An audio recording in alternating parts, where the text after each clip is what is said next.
Writing is a lonely profession. It's just you and your thoughts for hours in front of a computer screen, or with a pencil in hand and a blank page before you. When you finally do get something written, you immediately believe it is either pure genius or the biggest load of crap ever created.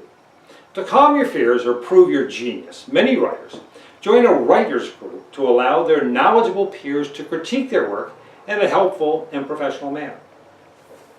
About 6 years ago, when I was writing my first Richard Sherlock whodunit, The Case of the Not-So-Fair Trader, I found myself in the netherworld mindset of, is this any good? And at that point, I just happened to see a small ad in the local throwaway newspaper which read, "The Bay Area Writers Club is looking for new writers for a weekly get-togethers to share with and help their fellow literary creators." I called the number in the ad, talked to a nice lady who told me what time, where to be, and what to bring. The 2-hour meetings were held in the back hall of a local congregational church. I arrived at 11:45 a.m. and found 5 people sitting in a circle. In the middle was a small table with a sheet of paper. "Sign in, Jim. We go on a first-come, first-served basis, just like at the deli counter." I'm not sure I needed the added explanation, but I became number 5 on the list. I pulled up a folding chair and joined the group. To my left were 2 older gentlemen. The closest to me was either a great-looking 90-year-old or a very bad-looking guy who just retired.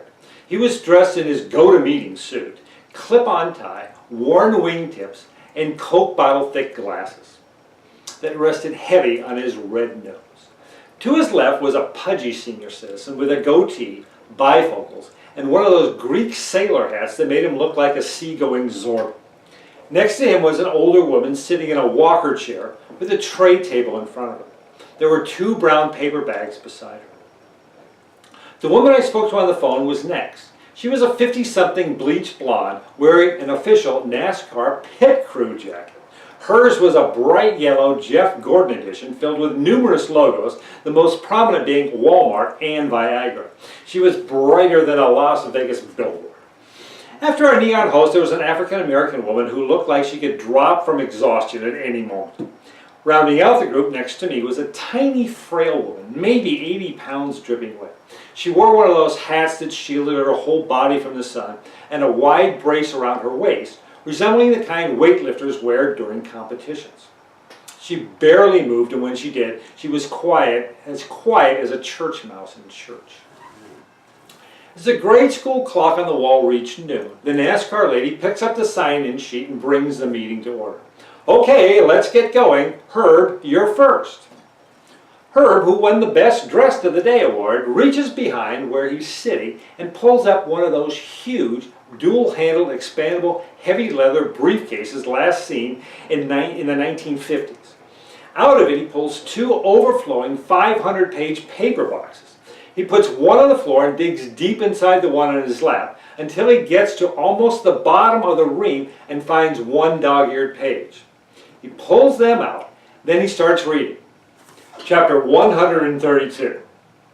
For an interminable amount of time, I swear Herb doesn't take a breath. He reads and reads and reads in a voice that doesn't waver above or below a boring monotone.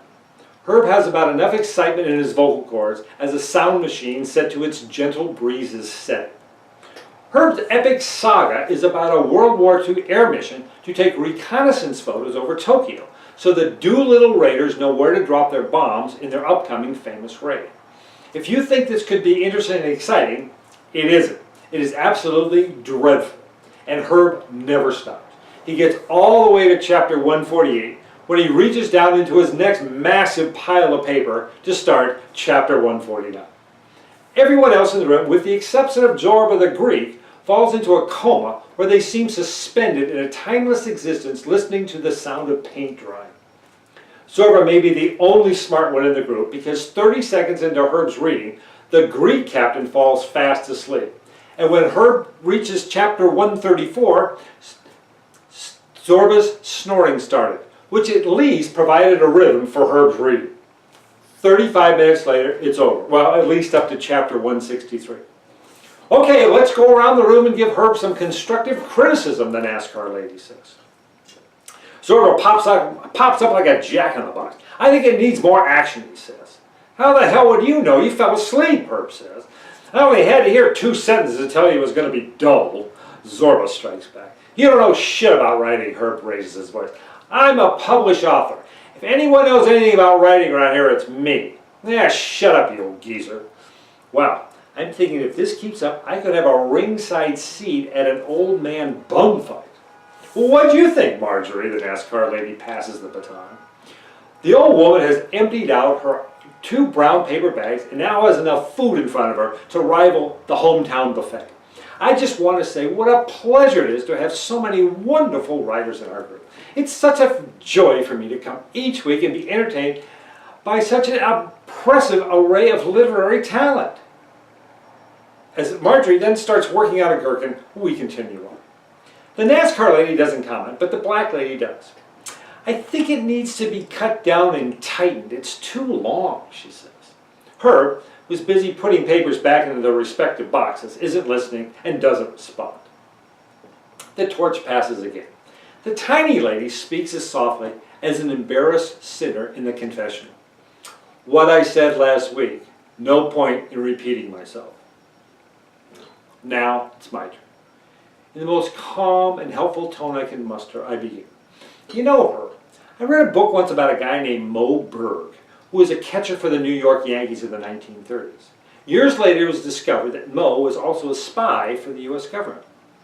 Once on a Yankee goodwill trip to Japan in 1935, he, Babe Ruth, and Lou Gehrig went to visit sick kids in a Tokyo hospital. Well, Moe snuck up on the roof and took movies of the entire Tokyo skyline, which is what they used to map out the Doolittle raid years later. That never happened, Herb screams at me. The book said it did, I try to explain. It's a lie. You still might want to check it out, Herb. You never know. How the hell would you know that? It explodes at me. I was just trying to be helpful. Well, you're not, so mind your own business. A few seconds of silence passes. Lester, it's your turn. Zorba the Greek, who's actually Lester Baumgartner, and is Jewish and not Greek. He explains he didn't bring anything to read this week, but goes on to talk about his latest book, The Unauthorized History of the Single-Winged Spy Plane, which has been published by the Pikachu Press and has been nominated as their prestigious Aviation Book of the Year. Lester goes on to talk about the number of radio shows wanting interviews, his next book signing, and the reviews of his book, which thus far have been spectacular.